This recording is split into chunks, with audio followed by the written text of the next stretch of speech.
తెలిస్తే, కానీ తెలిస్తే కానీ నేను తీర్చలేను. హల్లెలూయా. మన దేవుడు తెలుసుకుని తీర్చగల దేవుడు. హల్లెలూయా. ఏమంటే ఏం చేస్తాడు మన దేవుడు? తెలుసుకుని తీర్చగలడు. మనం తెలుసుకోగలం తప్ప తీర్చలేము. మన దేవుడు అలా కాదు. ఆమెకు నడువకపోయిన సంగతి చాలా మంది తెలిసి ఉంటారు. అమ్మ ఆమె దెయ్యం పట్టుకుందని చాలా మంది తెలిసి ఉంటారు. తెలియదా? నీ పక్క వాళ్ళకి ఏదో దెయ్యం పడుతుందంటే 5 కన్నా ముందు నీకే తెలిసిపోతుంది. హల్లెలూయా. దెయ్యం పట్టుకున్న సంగతి ఆమెకి ఎవరు తెలియదా? తెలుసు. నడువకపోయినా కూడా తెలుసు.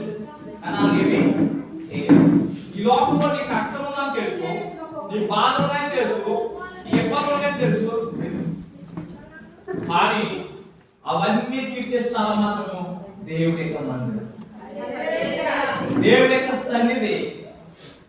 దేవుడి సన్నిధికి వస్తే నీ బ్రతుకును దేవుడు మాత్రం ఉంగిపోయిన నడుమును సర్దించగల దేవుడు. నడుము అనగా జీవితము, యవ్వన బలము. ఈ నడుము కట్టుకుని అన్నాడు దేవుడు.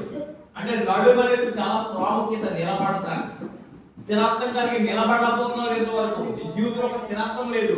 ఎప్పుడైతే దేవుడు మనకు వచ్చావో దేవుడు నిన్ను నిలబెట్టబోతున్నాడు.